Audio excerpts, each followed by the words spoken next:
What it do, homies? It's your boy Dave, and I'm back today. We out here with some more Pentatonix. It's time we checking out I Just Called to Say I Love You. Before we jump into this, guys, I think I figured out something. I've been trying to figure out why some of my Pentatonix reactions get blocked and some don't.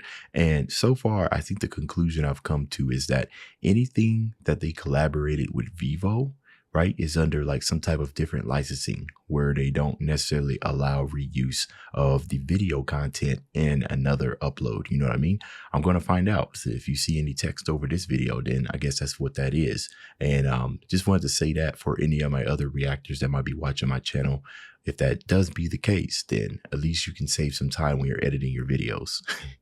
Anyways, let's go ahead, shut up and turn it up. No New Year's Day to celebrate.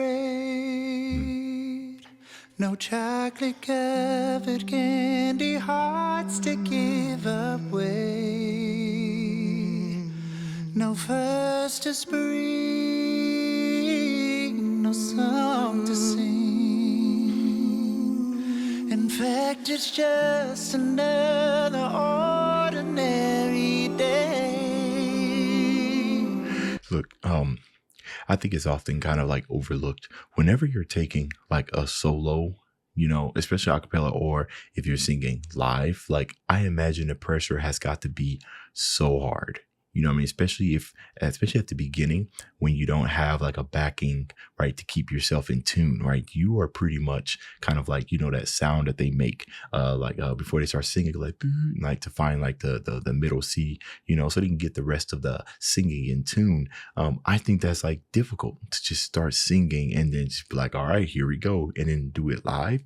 Amazing stuff. There's a couple of sustained notes in there that Scott was hitting that I was sitting here thinking like, oh my goodness, it's so easy to just be pitchy, you know, these small stuff right here that I just be paying attention to throughout the 3 years that I've been reacting to like acapella. I've come to learn what's difficult, and then you know what's considered like more advanced as opposed to, you know, something that's more beginner. That and of course I watch some vocal coaches reactions to stuff that I've already seen as well, so I can learn some new things, because as you know, I am not a vocal coach. Most of my stuff is based off purely speculation as my experiences in jazz.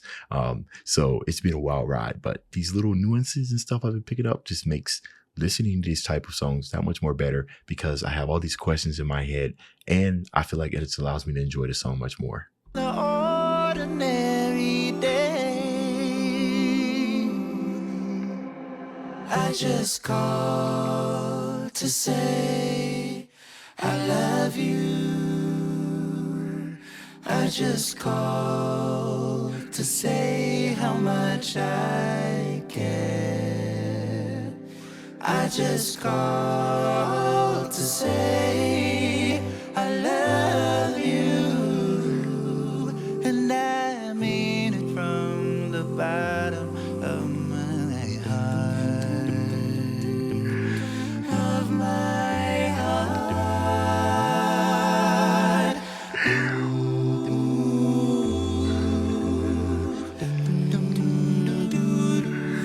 You know, whenever they do their harmonies, I'm always trying to figure out like where on the spectrum are they focusing. You know, sometimes you'll hear things focused on a little bit more on the low end, the mid end, and the high end.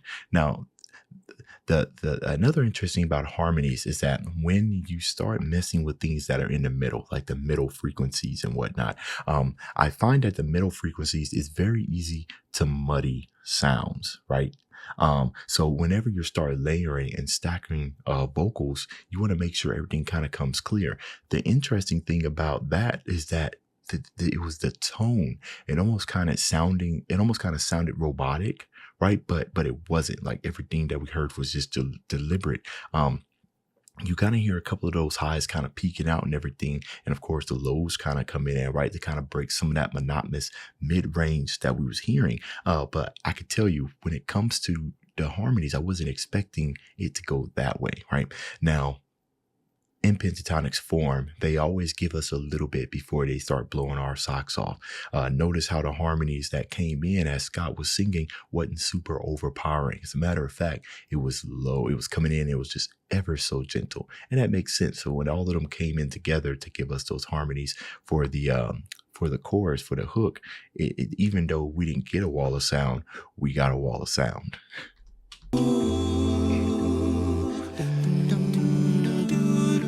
No Libra sun, no Halloween, no giving thanks to all the Christmas joy you bring. But what it is, though oh so new, to fill your heart like no three words could ever do. See, we got a nice mix right there from Kirstie. We, of course, she was giving, projecting the voice and everything, but I can kind of hear like the breath, the breath you kind of trail off and starts. I love it when artists commit to that because it definitely helps communicate like the emotion that we're hearing. That, you know what I mean?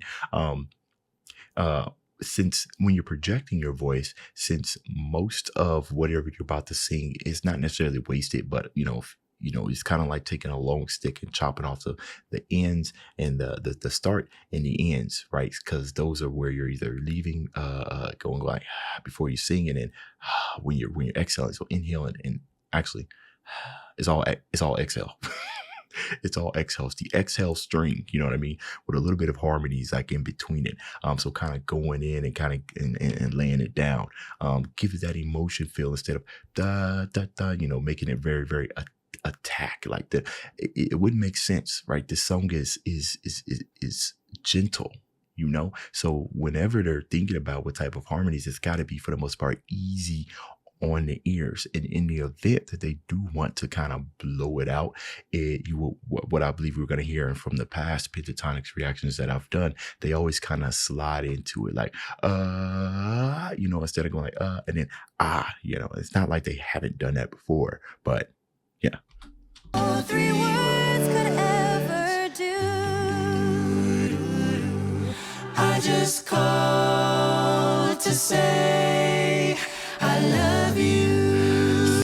See, this one, this is the second time they've done it, but you see how it kind of moved away from the mid-range, right? Matt has come up and he's kind of still occupying that mid-range, but he's more on a sub. He's like a more sub mid-range there. But now that Kirstie and I believe Mitch is probably, maybe all of them are probably singing, adding that extra distinction. This is yet another it's like one of those musical insights that a lot of us have that know that this is when it's more powerful than the last. We just don't understand why. Those subtle changes, right? Not singing it the same way, giving us a sense of progression that this is about to blow our socks off. Everybody's just kind of spread away from the middle before now we're just blown away with the wall of sound. To say I love you. I just called to say how much I care. I just called to say I love you. I think that's Mitch. Oh, here we go.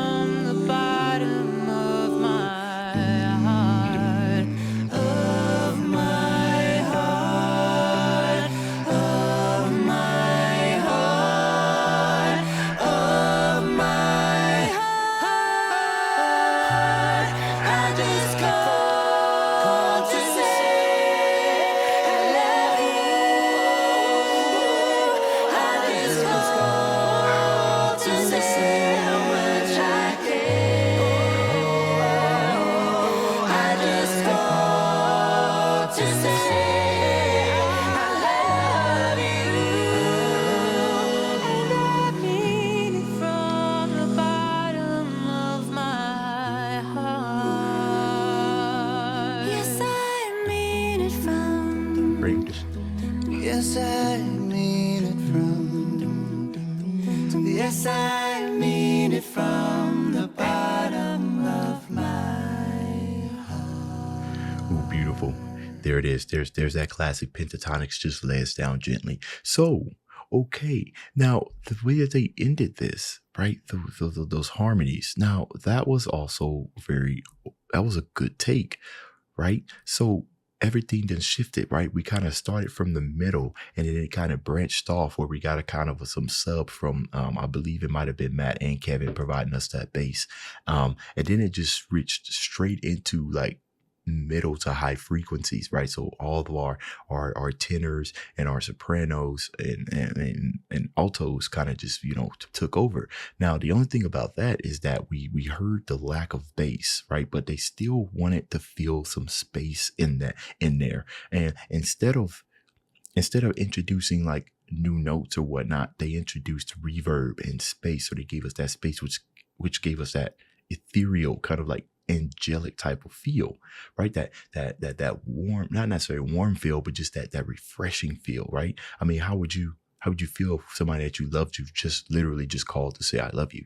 Me and my wife say that to each other on a probably an hourly basis. It's got to the point to where we just kind of say it automatically.